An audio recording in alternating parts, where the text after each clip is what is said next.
All right, good afternoon, everyone. Welcome to today's NAMIC event where we're going to be blessed by Miss Erica Bishop, who is the emotion alchemist. We're talking about how to navigate in times of building resilience in times of uncertainty. And so I just want to give some information about the chapter. But first, my name is Cynthia Newell, and I am the Vice President of the St. Louis chapter of NAMIC. And I am honored to be able to bring such valuable content to you to help you navigate in your professional lives as well as your personal life. On the screen here, I have a QR code where you can scan to learn more about NAMIC. But who is NAMIC? So, NAMIC is a community where we empower diverse professionals and organizations to lead, innovate, and thrive in a changing global media landscape. NAMIC Next builds on that legacy, redefining how we prepare and elevate the next generation of leaders, equipping them to drive innovation, strengthen corporate culture, and shape the future of our industry. And we serve over 2,500 professionals across 18 local chapters. And so, how do we do this? We partner with leading companies to cultivate high performing, future ready talent. And our mission is simple but possible. I'm sorry, but powerful. Provide professionals with the tools, connections, and the skills they need to lead with confidence in a fast changing world. And a fast changing world, indeed, it is. And so I want to introduce our speaker for today, who is a very profound young lady who I've had the pleasure of knowing for a few years. Errica Bishop is a transformational speaker. She's an executive coach and emotional intelligence expert known for helping high achieving professionals, leaders, and entrepreneurs break through emotional barriers, rediscover their voice, and lead with confidence, clarity, and purpose. With more than 20 years of leadership experience in high performance corporate environments, Erica brings a rare combination of executive leadership insight, emotional intelligence, faith, and transformational coaching to every stage she steps upon. She is the founder of Empowered to Prosper Coaching and Consulting, um, the company, I'm sorry, and creator of The Emotional Alchemist. She has dedicated her work to helping people heal from burnout, overcome self doubt, navigate toxic environments, and transform the way that they think, lead, and live. Her message resonates deeply with audiences because she speaks from professional expertise and lived experience, creating conversations that are honest, empowering, and practical, as well as life-changing. And so I want to welcome Miss Erica Bishop, the emotion alchemist. She's here to empower us so that we can heal, grow, and lead in our professional and personal lives with purpose. All right, Erica, the stage Thank is you. all yours. Thank you so very much. I appreciate this opportunity to be able to speak with you all today.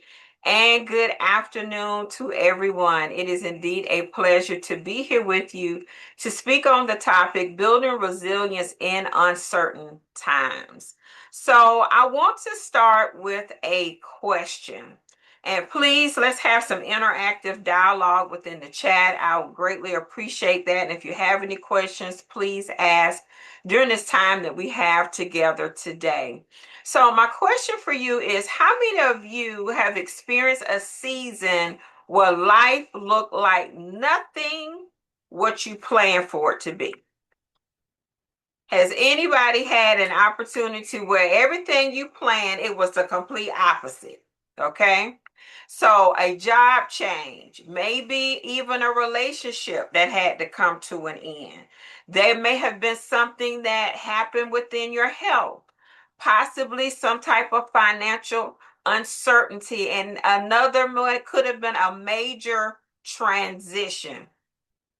Most of us don't even imagine this type of uncertainty, but we have lived it. I certainly have. And as I think about it, my own personal testimony, I dealt with all of these things all within the same time frame. Everything compounded on each other. So the reality is that uncertainty is no longer just an occasional visitor, right? We're in a situation now where everything around us is uncertain. We've got a lot of things that are happening at once. So it can become a permanent part of our environment. So the question is, do I avoid uncertainty?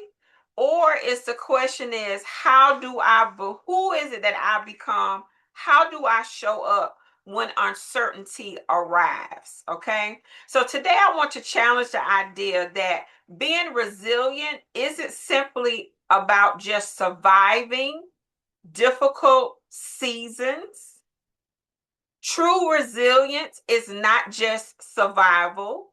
True resilience is transformation. Okay. So when we think about that, as we go into the next slide, let's talk about resilience a little bit. So, when we think about what resilience is and what resilience isn't, okay? So, many people define resilience as being strong, never breaking down, never having a moment, always having the answers, pushing through the pain, and pretending that everything is okay. How many of us have done that? We act like, oh, everything is wonderful, everything is fine. We deny the fact that we may be going through some things. But resilience is adapting, recovering, and growing. I have a motto that I live by: when things come up that I have not planned for, right? And it's called adapt and overcome. And one thing about being resilient and being adaptable, there's a lot of ambiguity that's in that. It's not black and white. There may not be an answer. But one thing I do understand, as I have gone through different seasons of having to be resilient, is that I could not avoid the challenge. I have to face it head on. And I don't have to pretend that everything is okay. I have to be honest about where I am and honor what I'm feeling and honoring my emotions. And now we're towing into a little bit of the emotional intelligence. Honor how I feel about the situation. I don't like what I'm going through at this moment, but understand that I don't have to struggle, especially when I know and understand that there is a support system around me to adapt and overcome the situation. So the question might be, well, what if I don't have a support system? But then we can have the opportunity to create the support system that's necessary. So understanding that being resilient, yes, you do have to be tough, but also resilience is also that adaptability. The strongest tree in the storm will bend, but it will not break. But there is some bending that has to happen. So understanding that, just to kind of give you a little bit of my personal story, it was at a time where I had lost a job. I was laid off from a job that I had spent 10 years growing in that space in leadership. And because the economy had changed, then the finances changed. Then they started eliminating positions. So they took my position and divided it amongst 5 other people. Okay. I was also going through a divorce. I was also having my own personal health challenges. And anybody that knows and have gone through those things, you have to move, you have to transition, your finances change. All of these things were happening at once. So I was familiar with one scope of leadership, and now I had to move into a completely new industry. But this is the thing, it allowed me to lean into other gifts that I did not know that I had. It allowed me to lean into spaces that I had been dormant because I had not been using those skill sets. It allowed me to navigate into a new industry that I have now been in for 16 years. And I'm in another great transition. And I'll tell you about that a little bit. It elevated me in my leadership.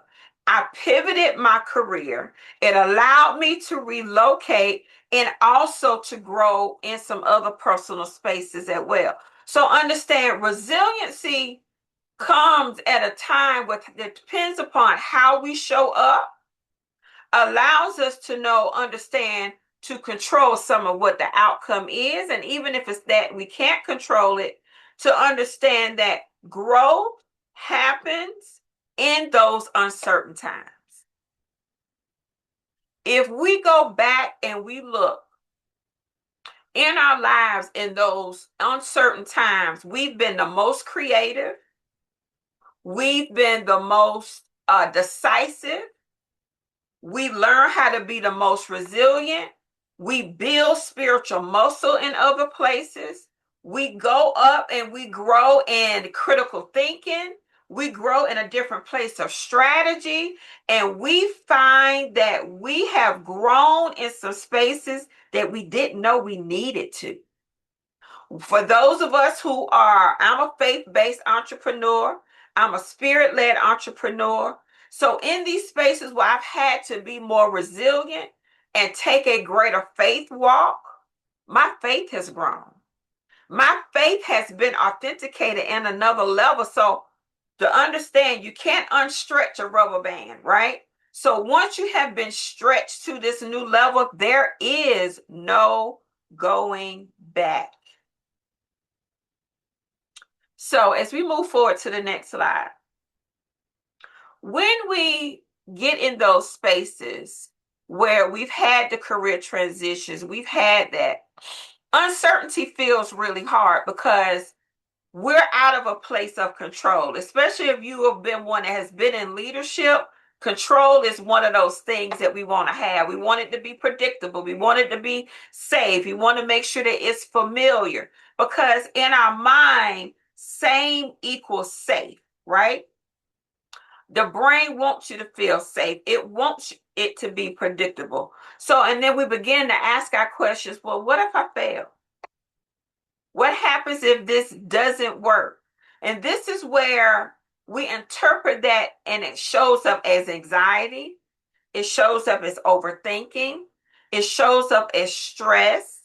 It shows up as what we call analysis paralysis or decision paralysis, when we sit and we continue to think about it over and over again, and we create all these different scenarios. And then we end up in a place of emotional exhaustion, right? So understanding that, okay, the next question is then what if I grow? What if this really does work out? What if I learn something different? What if everything I dreamed of, I now get to actually walk in it? What if this is my greatest opportunity that I've been waiting for? So, how we shape our questions when we have that inner dialogue helps to retrain and rewire our brain to understand that this really can be a safe experience. This can be an opportunity that I can truly walk in what it is that I desire. Now, if you're anything like me, I write down goals a lot. And especially in my own personal prayer time, and I hear that God has spoken something to me, or I've gotten some type of word of encouragement, I make sure that I write those things down. Why? Because your brain doesn't know the difference between what's actually happening and what you're thinking.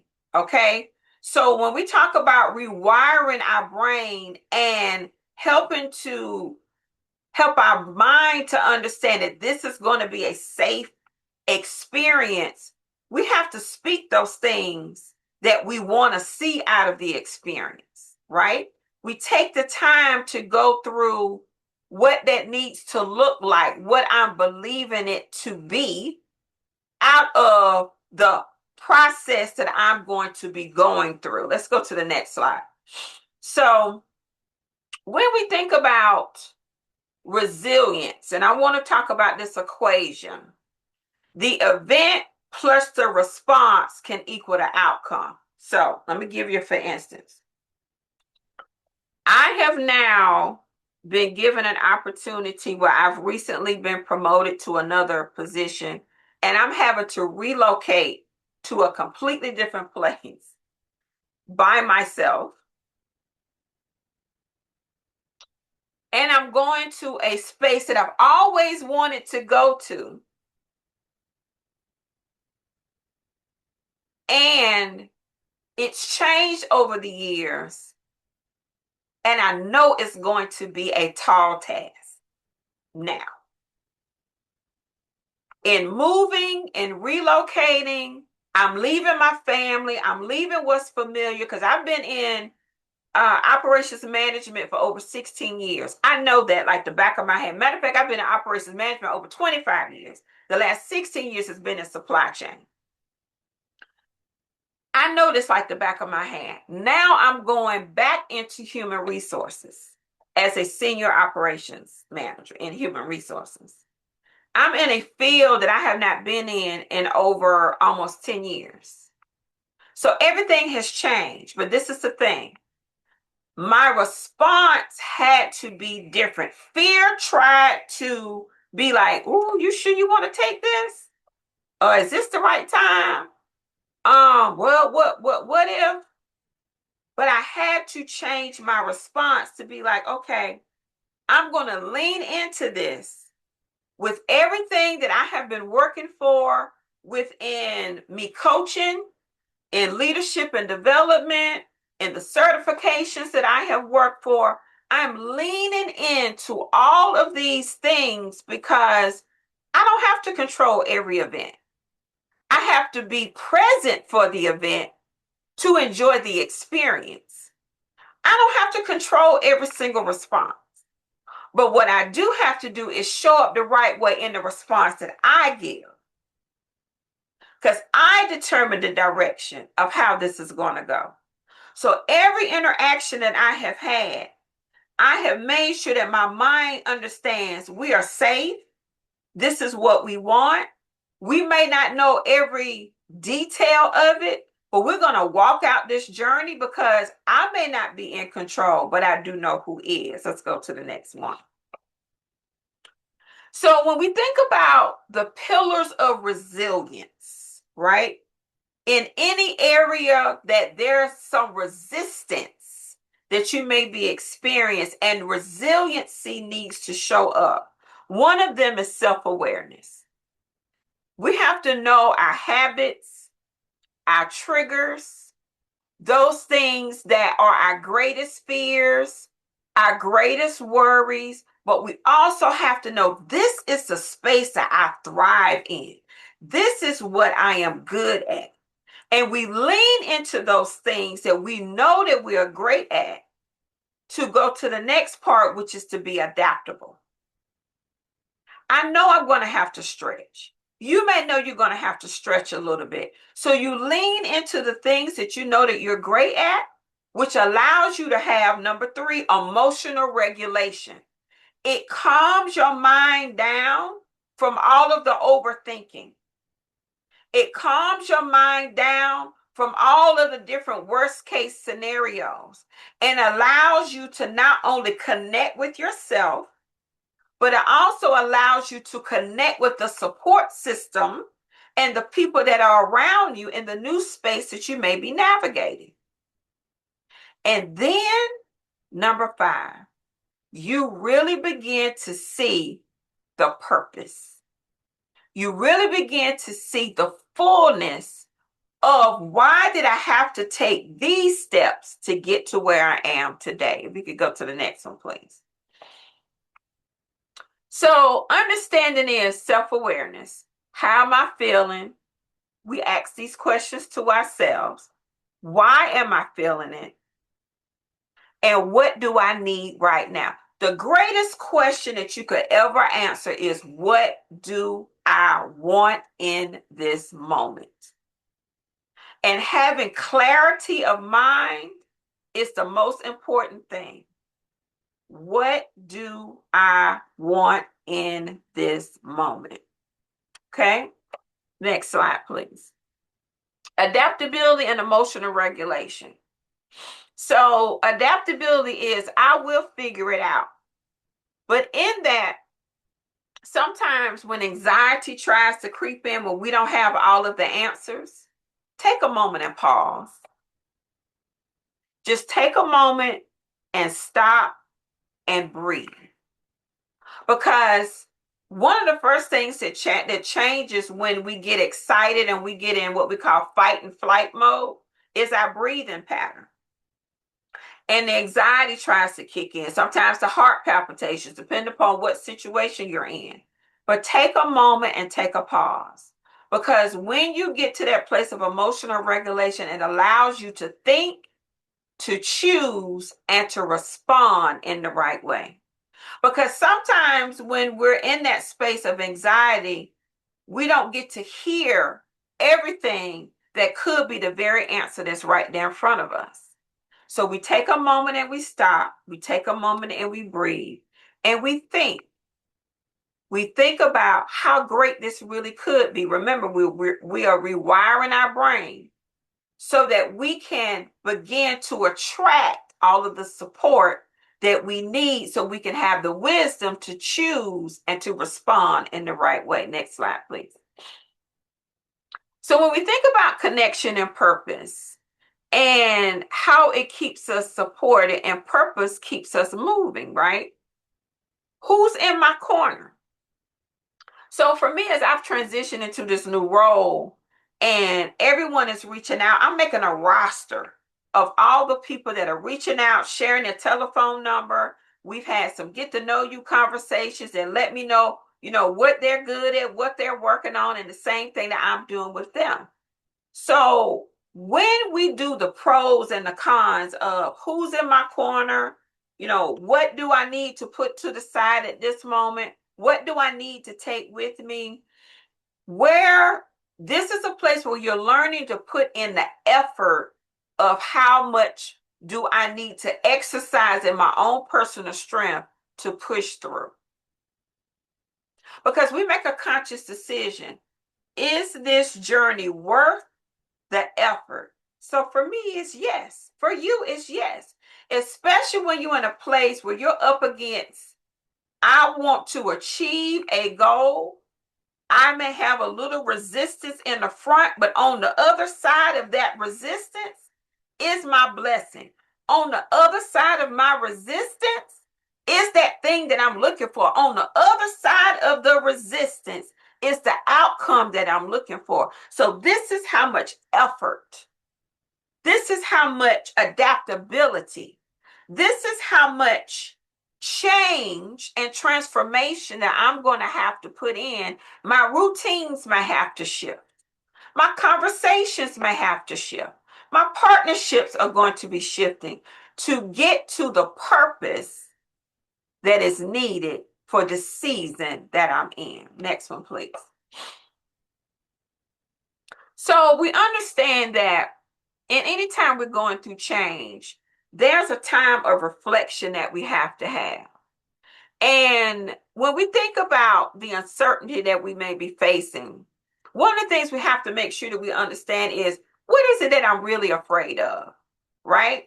Is it the fact that I may feel a little isolated, or is it the new people that I need to get to know? What does that really look like for me? And what opportunity may really be hidden in this whole process? When you think about new connections, when you think about what you're learning that's going to be new, when you think about growing in your new skill set, all those things are a setup for even another opportunity, right? So the fear typically is the unknown. We've heard the acronym of the fear being false evidence appearing real. I use an acronym called false emotions appearing real. Because one thing about fear, fear can mask itself to show up as something that it's really not. Because we have this thing called imposter syndrome, right? Especially when you're going into a new environment, you're doing something different, where that part of ourselves wants to show up, be like, ooh, now you know, you might not know everything. You don't have to know everything. Why? Because you're going into a learning experience. Remember, we're here to grow. So when you position yourself as a student, instead of positioning yourself as an expert, now you're in a place of humility where your questions are different and you're asking people to teach you so that you can gain the answers that you need. So that helps to dismantle the fear and push aside the imposter syndrome. No, I don't have to know it all. And I'm going to tell you, I don't know all the answers.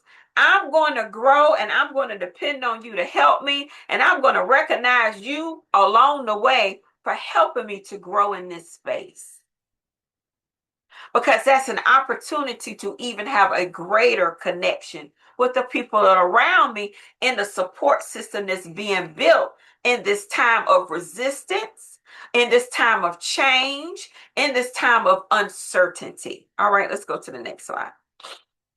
So, when we think about being a resilient leader, one of the first things that we have to hold on to is to stay calm. I have a nickname that many of my team, I had a team of about 15 leaders and about 300 or something team members. And when you have that, all kind of stuff can happen at once, right? Especially when you lead a team that large and you've got all these different type of personalities, everybody has an emergency, you've got all these different things that are happening. They call me the chaos coordinator. Because one thing about it, when there's a lot of noise, you can't get down to truly solving the problem. And as a leader, we're called to solve the problem. So we have to remove the noise. So number one is staying calm in a chaotic situation is the most important, right? So that we can extract what's really the truth of the matter and what's just the noise. Then we adapt quickly. Once we get down to the truth of the matter, then we begin to figure out, how do I need to move through this? And once I figure out how I need to move through it, then I could communicate what needs to happen, right? We're solving issues, we're solving problems. Then you create the stability that's needed so that you can move forward with what needs to happen in solving the issue.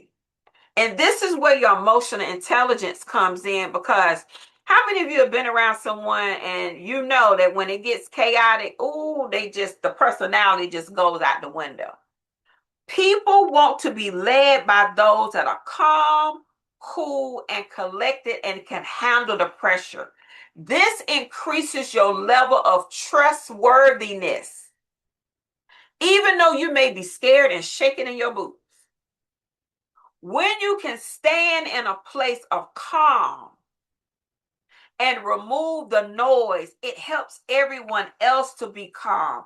And then the wheels of ingenuity and thinking and creativity start moving, and you can quickly get to the answer that you need, even in a time of uncertainty. And you may have to build the answer. The answer might not be there, but when there's calm and you've removed the chaos, it gives everyone else a safe space so that they can be calm and to think and to move forward. Next slide, please.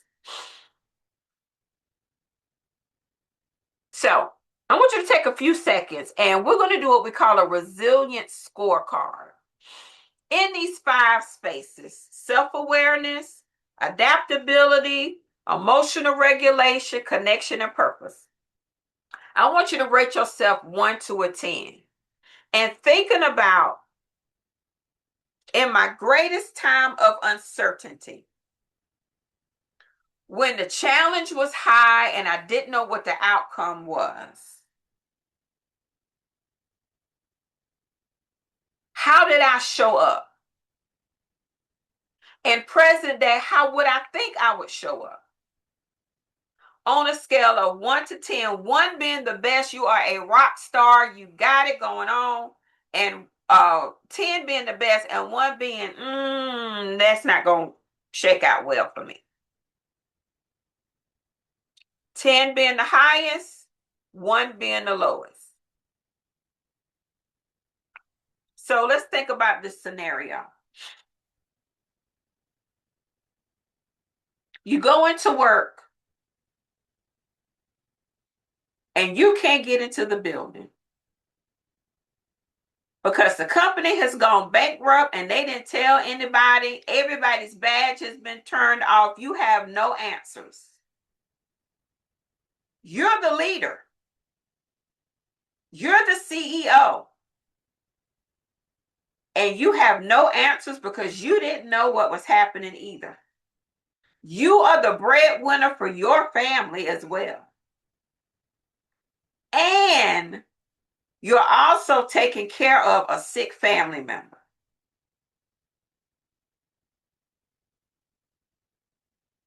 How would you rate yourself? In self-awareness, adaptability, emotional regulation, connection, and purpose. And write a little note to the side as to why you would rate yourself that as well. Let's go to the next slide. And I love to hear these answers at the end. So this is a challenge for you all that I want to, because one thing about it, there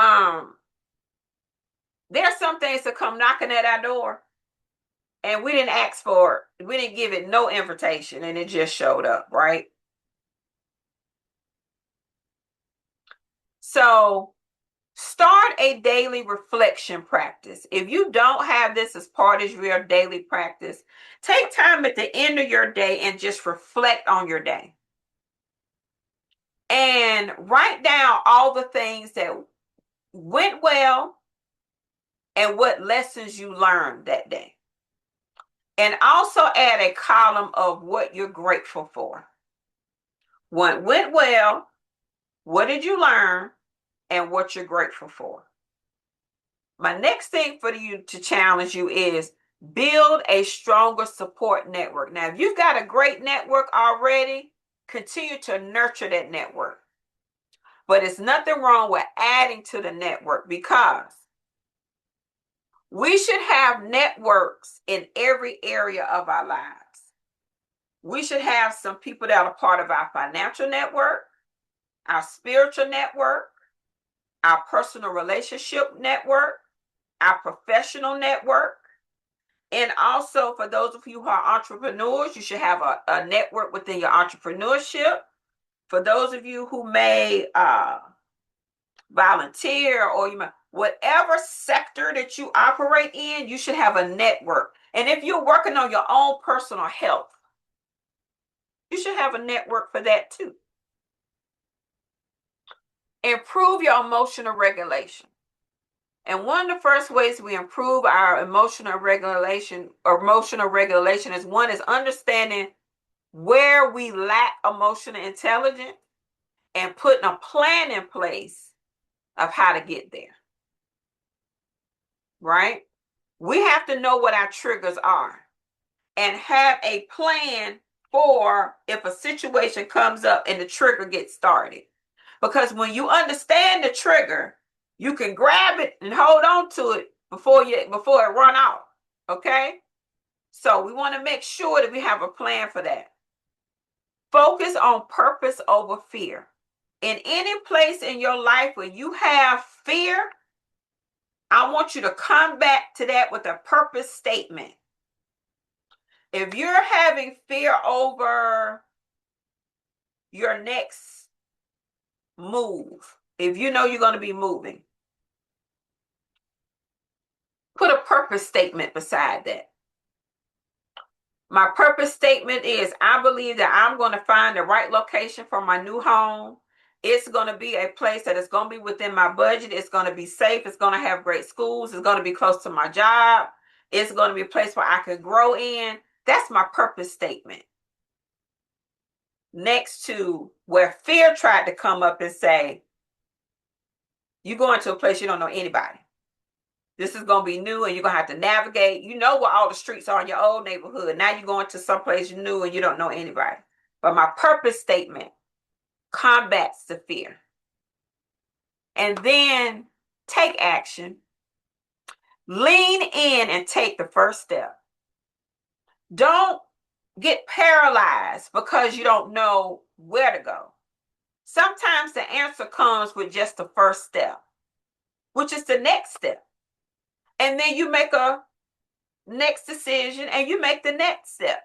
And the next thing you know, you're a lot further down the road than if you had been standing there just trying to figure it out. So that's your 30-day challenge for resilience. Next slide. So I want to leave you with this. Resilience is not returning to who you were. Resilience is becoming who you were meant to be. This is how we develop within.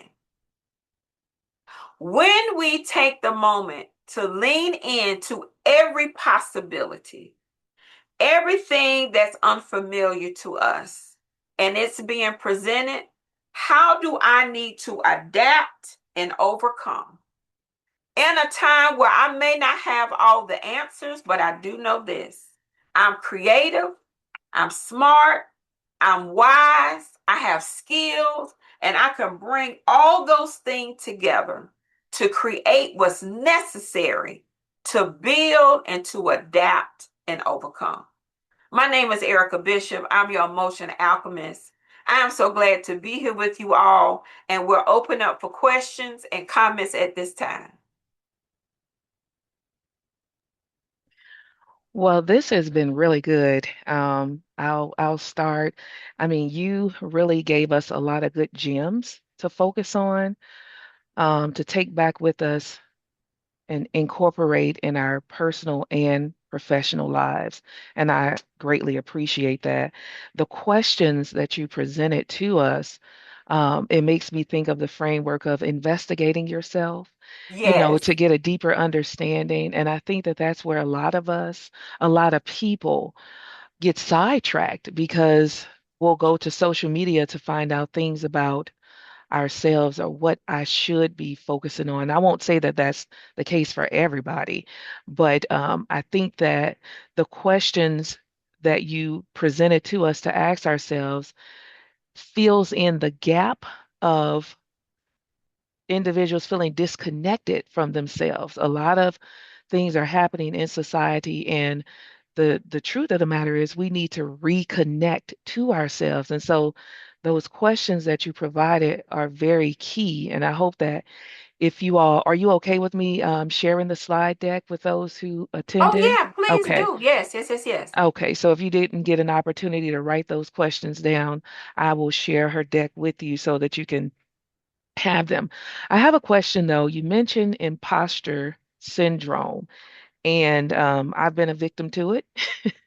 But I wanted to know with the major transition that you're making right now, like how did you navigate imposter syndrome, or was it even a thing for you in accepting your new role and deciding to relocate to a totally different state? You know, the ironic thing about this, or the blessing is, I made a decision some time ago to truly lead with authenticity and see your personal gifts and who you are will truly make room for you. So for every meeting that I had, and I started having some mentors that I was working with. And I said, you know what? I've been the imposter before, and Hmm. I showed up as everybody else. How about let's show up as the real, genuine you this time? And in doing that, and especially being one that I can't teach emotional intelligence and not live it. Mm-hmm. I have to be the student as well, right? And to become one that has learned from the things that I have been teaching. So, in showing up and being me and understanding that there was a lot of resistance on the other end because people feel like you need to be like them. And Mm-hmm. I had to be okay with knowing I don't lead like other people, and that's Yep. okay. Yeah. Some people don't like it. There are some people who even questioned my leadership because it wasn't like theirs. It was hurtful, but I stood on the premise of this is who I am. Mm-hmm. And in doing that, this great opportunity that I had been praying for came to fruition. But I really believe if I had not been who I was supposed to be, it wouldn't have come. Mm. Oh my God, that so resonates with me. As a leader, I have a certain way that I flow that is not mainstream or, how everyone else would do things. And so it's encouraging to hear you say how standing in your truth of how you lead did not, take you away from opportunities, but allowed them to be open up to you. I have another question. And if you have a Yes. question, feel free to raise your hand or pop it in the chat and I'll ask Erica for you. So another thing you mentioned was about building networks. And as I aspire to grow professionally and go take my career in a different direction, what tips can you offer um, as far as like how to build your network? Mhm. Some people say get out and go to networking events, but how can you make that even successful um, when you get out and you network? And then just how can you do it without feeling cheesy or like you're Mhm. trying to get something from someone? So, any advice or tips you can offer there? Would definitely say I think social media has robbed us of face-to-face connection because you get an opportunity to really, and I'm gonna use the term, feel a person's vibe, right? How we connect. I mean, we follow. I've got thousands of followers. I know all them people. If I was to see them out down the street, they wouldn't know me. Probably, and I wouldn't know them. But it's something about going old school and breaking bread together and sitting down having a conversation. It could be over coffee and danishes. And I know sometimes, especially when you're long distance, do a get to know you. Put it on somebody's calendar just to spend time and have a face to face interaction. Let you know that is this person someone I want to be a part of my network and whether I want to put them and vice versa, right? And I think that when we really show up as ourselves, we genuinely gravitate to people that are supposed to be a part of our story and are supposed to be a part of our journey, right? And when we are truly walking in our purpose, our destiny helpers show up. When we walk in the spaces that we're supposed to be in, everybody that's supposed to be a part of that journey is going to be there. And then we've got to get to know and nurture those people. There are a lot of people that are right there around us, but we've got to take the time to take the pause and say, you know what?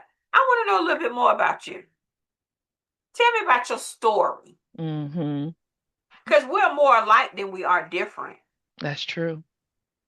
So it's just about spending time with each other. Yeah, that's true. And I often say that the art of building relationships is lost. Mm-hmm, Like, society has kind of become, what can you do for me? What's in it for mm-hmm, me? And so building relationship and connection is very important.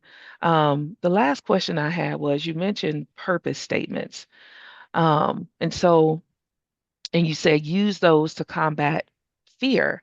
What are some ways that we can approach that, like crafting a purpose statement? Where does that purpose statement come from? Like, is it from the desired outcome that we want to have? Because when I think of purpose, I'm thinking of what I was created to do or something I'm supposed to do in the space that I'm in. But can you give us a little bit more insight in regards to You, that? it's answering that question, what do you want in that moment, and being clear, because clarity comes with decisiveness. And when you become resolute, and then it removes the noise of the other stuff that tries to encroach into what it is that you want, and you be like, no, no, that's not it. And that's where all the chaos and the fear and the overthinking and trying to decide through all these different things come in. When we become very decisive and clear, this is what I want in this moment.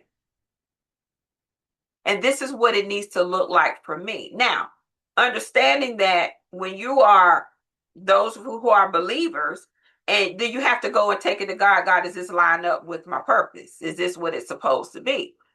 At the end of the day, it's what decision am I making that I can live with, that is the right thing for me at this moment. And oftentimes we live for other people so much, we don't even know what we want.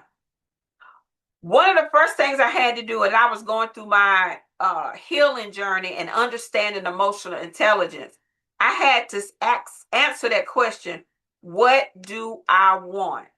Even when it came down to, what do I want to do to go out on a Friday night? What do I want to do this weekend? To really be able to answer those questions. One of my favorite movies, and I'm going to show you how important this is Runaway Bride with, that's her, Julia Roberts. Okay. And when he was asking her the question, how do you like your eggs? And she chose her eggs based upon the man she was dating at that time. She didn't even know what kind of eggs she wanted to eat. She didn't even like over easy and some of that other stuff she was eating. But it's at that moment you have to decide, this is what I want for me. This is what makes me feel good in my heart. This is what makes me feel safe, right? This is what is part of that desire, and to make sure that desire is walking in your truth and that authenticity of who you are. Now, understand, decisions change. And this Hmm. is the thing about a decision. You can always decide again. You can change your mind if you want to. If you like blue for the first half of your life, great. And if purple is your favorite color for the next half, guess what? That's your choice. It's okay. Hmm. Yeah, I love it. I love it. I love it. I love it.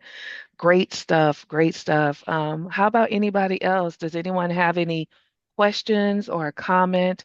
Um, any aha moments, anything that really resonated with you, that's helping you now with a situation or scenario you're facing? Feel free to come off mute and share.